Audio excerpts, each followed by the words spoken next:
Bonjour tout le monde, bienvenue dans cette capsule numéro 6 de ce petit lexique des termes utilisés en intervention.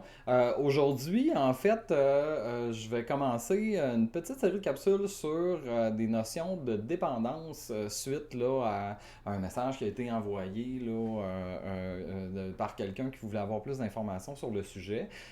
Donc, étant donné que c'est quand même quelque chose qui est assez vaste, qu'il y a beaucoup d'informations à digérer quand on parle de dépendance, j'ai décidé là, de le découper en plusieurs petites sections. Aujourd'hui, on va y aller avec la base de c'est quoi la dépendance, comment ça fonctionne dans notre cerveau, puis des différentes formes de dépendance là aussi que les gens peuvent vivre. Donc, comme à mon habitude, je vais commencer ça avec une petite définition que je vole au site Droguer des références, qui ont des belles ressources là, sur le sujet. Donc, ça se lit comme suit. La dépendance se traduit par un besoin irrépressible et incontrôlable de consommer une substance ou d'effectuer certaines actions. Lorsque ce besoin est assouvi, il procure un certain plaisir. Au contraire, lorsqu'il ne l'est pas, il crée un sentiment de manque dont les conséquences peuvent être plus ou moins importantes selon le niveau de dépendance auquel la personne est confrontée. En gros, ça veut dire une personne a envie d'une substance, va avoir envie de consommer, mettons, de l'alcool. Il va boire un verre, alright, il est capable de se détendre.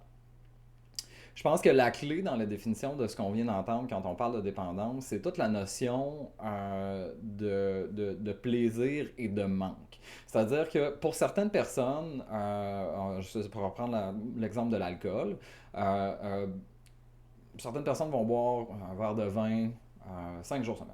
Donc, en finissant de travailler, petit verre, on relaxe en mangeant, en parlant avec conjointe, avec les enfants, avec la famille, puis ça va s'arrêter là. Il n'y a pas d'impact négatif. C'est-à-dire que la personne n'est pas dans l'attente toute la journée de son petit verre de vin, elle est capable de fonctionner, de sauter 2 3 jours parce qu'elle l'oublie, parce qu'elle fait d'autres choses, elle est capable de prioriser, bon, je vais aller faire du sport avant de boire mon petit verre de vin, mais ça fait partie de l'habitude, ça fait partie de la routine.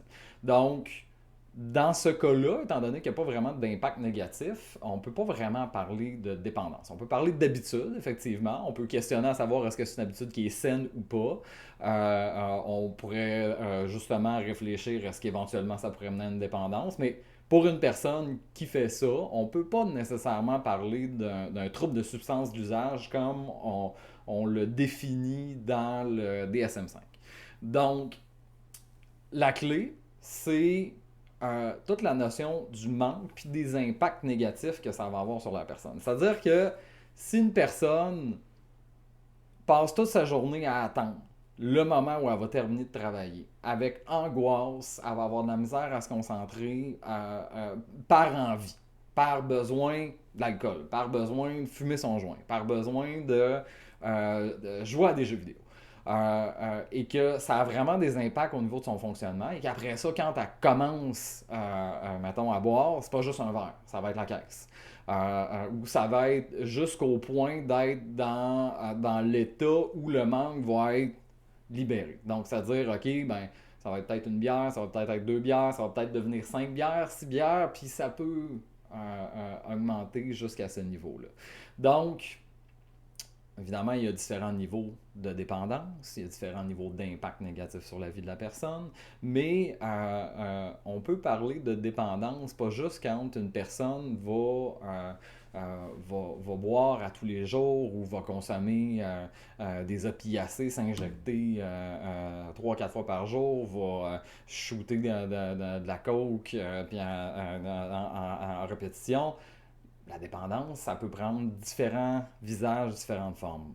Un exemple, quelqu'un qui va passer sa semaine à attendre la fin de semaine, puis plus la fin de semaine va approcher, plus il va devenir désagréable parce que il veut chirer, il veut se déchirer en face. Puis là, à partir du vendredi soir, boit jusqu'au dimanche, puis après ça, il perd la carte, perd des bouts, dort à moitié, va peut-être consommer quelques petites substances on the side pour être capable de boire plus.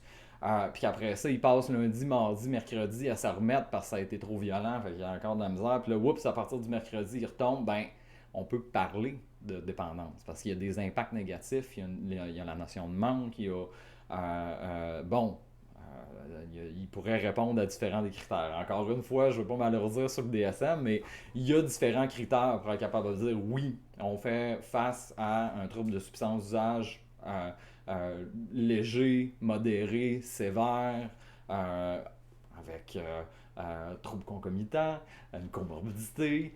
Voilà. Ceci étant dit, je l'ai nommé un peu, donc on parle beaucoup de dépendance, alcool, drogue, donc tout ce qui est substance psychoactive. Quand on parle de substance psychoactive, c'est toute substance qui altère notre état. Donc, un café, c'est une substance psychoactive. Donc, techniquement, on pourrait développer une dépendance au café. Et pourtant, bon, c'est socialement accepté, ça n'a pas vraiment d'impact négatif, à part quand on en boit 10, se met anxieux, fait une crise de panique, là, on peut commencer à re-questionner la dépendance à la caféine. Cependant, c'est ça, il y en a, la nicotine, c'est une substance psychoactive qui est socialement plus acceptée. L'alcool, on est dans la zone socialement plus acceptée aussi. Après ça, on peut grader au niveau des drogues. Ceci étant dit, comme je le disais, il peut y avoir de la dépendance au jeu, dépendance à l'activité sportive, dépendance sexe, aux écrans. On en a des tonnes, mais il y a des gens qui ont de la misère à vivre sans, qui ne peuvent pas dormir sans leur téléphone ouvert près d'eux. Consommation, alimentation, dépendance affective. Donc, la dépendance peut vraiment prendre différents visages. Donc, quand on parle de traitement, quand on parle d'accompagnement, ça dépend vraiment de quelle substance on parle, à quel niveau de dépendance, l'histoire de la personne, elle répond bien à quoi.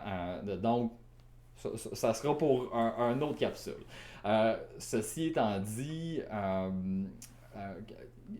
une des choses qui est intéressante à savoir quand on parle de dépendance, c'est ça joue principalement sur quoi dans notre cerveau.